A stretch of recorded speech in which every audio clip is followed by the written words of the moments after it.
मुकुंदपुर का white tiger safari, इसका नाम जो है महाराजा मार्तन सिंह के नाम पे रखा गया है। महाराजा मार्तन सिंह वो शख्स हैं जिन्होंने सबसे पहले व्हाइट टाइगर को पकड़ा था और उसके बाद उसकी ब्रीडिंग शुरू की थी।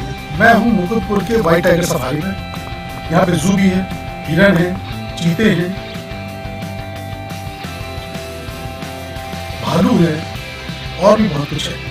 मगर सबसे ज्यादा एक्साइटिंग यहाँ पे जो है वो है व्हाइट टाइगर सफारी। यानी हम जब ये कहते हैं कि व्हाइट टाइगर सफारी, इसका मतलब है कि जब आप सफारी में अंदर जाते हैं तो आपको व्हाइट टाइगर जंगल में घूमता हुआ नजर आता है। इसको इतने अच्छे तरीके से बनाया गया है, इतने खूबसूरती से बनाया गया है कि आपको व्हाइट टाइगर दिखाई देगा ही, चाहे सो रहा हो, जाग रहा हो, घूम रहा हो, वॉक कर रहा हो। आइए चलते हैं अंदर और हमारे साथ आप भी देखिए इस व्हाइट टाइगर सफारी के नजारे आपके सामने।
विंध्य के लिए तो बड़े गर्व की बात है, क्योंकि विंध्य की पहचान सफ़ेद शेर से होती थी और ये पीड़ा थी सभी की कि सफ़ेद शेर हमारा है। सारी दुनिया में होने के बावजूद हमारे यहाँ नहीं है, जबकि सारी दुनिया में हमारे यहाँ से ही गया है और रीवा की पहचान सफ़ेद शेर से ही थी। और हम लोग भी रीवा को जाता था तो कहते थे सफ़ेद शेरों की धरती पर आपका स्वागत है। लेकिन ये परेशानी तो थी कि सफ़ेद शेर हमारा सब जगह होने के बावजूद हमारे यहाँ नहीं था। 2008 में जब मैं वन मंत्रालय का काम मुझे मिला तो मैंने कहा इससे अच्छा मौका सफ़ेद शेर को वापस लाने का दोबारा नहीं मिल सकता है। तो इसलिए इसकी योजना बनी और लगातार इसमें 14 प्रकार की स्वीकृतियाँ की आवश्यकता पड़ती है। सुप्रीम कोर्ट की एक स्वीकृति को मिला के काफ़ी हर्डल्स होने के बावजूद भी मुख्यमंत्री जी का इतना बड़ा सहयोग मिला तो 3 अप्रैल को ये सपना साकार हुआ। लोग साउथ अफ्रीका जाते हैं लायन सफारी देखने, वहाँ की लायन सफारी हमारे व्हाइट टाइगर सफारी के मुकाबले कुछ भी नहीं है। जो हमें परमिशन मिली थी मिनिस्ट्री ऑफ फॉरेस्ट से, उसमें व्हाइट टाइगर सफारी का जू की परमिशन थी, रेस्क्यू सेंटर की परमिशन थी और ब्रीडिंग सेंटर की भी परमिशन थी। ब्रीडिंग सेंटर गोविंदगढ़ में बनेगा और जू, सफारी और रेस्क्यू सेंटर मुकुंदपुर में बनने का था, जो बन के तैयार हो गया है। तो यदि आप देखें इस प्रकार का कॉम्बिनेशन, इसमें चारों चीज़ें हो, वाइल्ड लाइफ से जुड़ी हुई, जू भी हो, सफारी भी हो, रेस्क्यू सेंटर भी हो और ब्रीडिंग सेंटर भी हो, ये यूनिक कॉम्बिनेशन है और कहीं एक जगह आपको नहीं मिलेगा।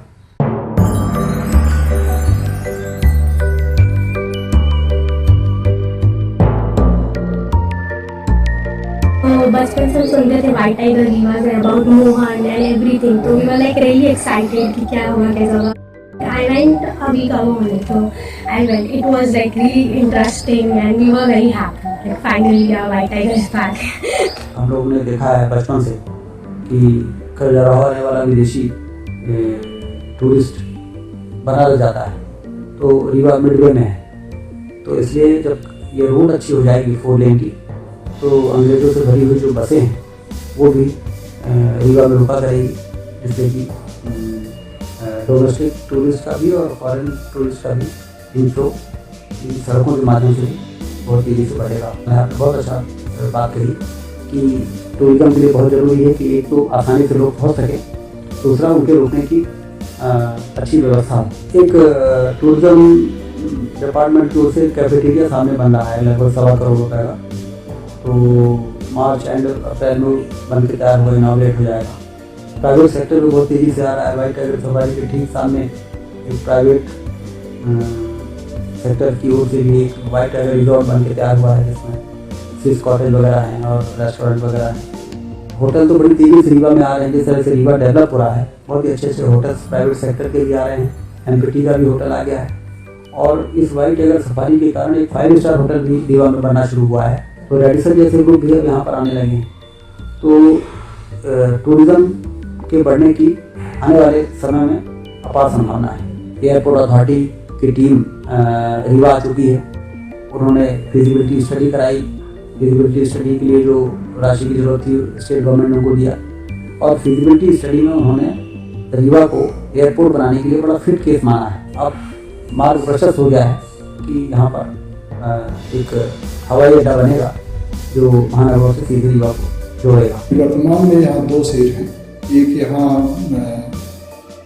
इनक्लोजर में डिस्प्ले के लिए रखा गया है और सफारी में एक। अब ये 3 अप्रैल 16 को ये इनाग्रेट हुआ है। 10 महीने हुए हैं। 10 महीने में बरसात के कुछ दिनों को मिला करके 1 करोड़ 37 लाख के आसपास जो है यहाँ की रेवेन्यू आ चुकी है। और जब यहाँ पे सभी 42 बाड़ों का निर्माण कार्य पूरा हो जाएगा और जानवर फुल कैपेसिटी पे यहाँ पे आ जाएंगे, सारी सुविधाएं विकसित हो जाएंगी पर्यटन के दृष्टिकोण से जो आवश्यक है, तो निश्चित रूप से ये बहुत आगे जाएगा। ये एक इस्टेब्लिश प्लेस हो गया कि यहाँ तो टाइगर दिखाई रहेगी और ना टाइगर व्हाइट टाइगर के साथ में जो टाइगर रॉयल बंगाल टाइगर। पूरे विश्व के लिए एक बड़ी खुशी की बात है कि जिस पेडिग्री को 1951 में मेरे स्वर्गीय फादर ने शुरू करी थी, आरंभ करा था, वो एक प्रारब्ध था, लेकिन ये एक योजनाबद्ध तरीके से कार्यक्रम हो रहा है। तो वो एक प्रारब्ध था जिसका सुख बहुत सारे पूरे दुनिया के जूस ने भोगा। आज अगर ये शुरू होता है और ये सक्सेसफुल होता है जो होगा, तो निश्चित रूप से एक बहुत बड़ा वरदान होगा। म्यूजियम भी वहाँ बना है, एक वहाँ पर गोलघर बनाया है, बहुत बड़ा गोलघर बनाया है, जहाँ पूरा इतिहास अकबर नामे से लेके 1951 से लेके और जब मोहन का देहांत हुआ और विराट को हमने यहाँ से इंडियन नेवी के एक पूरे स्क्वाड्रन को बनाने के लिए दिया, उसकी पूरी दास्तां आपको वहाँ पर भी मिल जाएगी। और आपके पीछे, मेरे पीछे जो ये किला दिख रहा है, वहाँ वर्ल्ड की पहली व्हाइट टाइगर गैलरी भी है, जहां आपको मोहन के दर्शन हो सकते हैं जो 1951 में पकड़ा गया था और जो इन सबका ग्रैंडफादर था। और उससे पूरे संबंधित हमने कहाँ कहाँ लोगों को दिया, किन किन म्यूजियम से हमारी बात हुई, किन किन जूज से हमारी बात हुई, कहाँ ट्रॉफीज गई, कहाँ टाइगर्स गए, कहाँ क्या हुआ। क्योंकि सारी चीज़ें जो हमारे फादर ने करा, ये निःशुल्क करा। उन्होंने कोई टाइगर देने का व्यापार नहीं करा और ये एक इतना बड़ा कंट्रीब्यूशन है कि उनकी जितनी हम प्रशंसा करें वो शायद कम है। सबकी सहमति थी कि ये पार्क उनके नाम से होना चाहिए। वो उसके योग्य थे, वो उसके पात्र थे। विश्व भर में जो व्हाइट टाइगर्स हैं वो रीवा से गए, महाराजा मार्तंड सिंह के कारण गए। It is a great tribute to the great king Maharaja Martand Singh.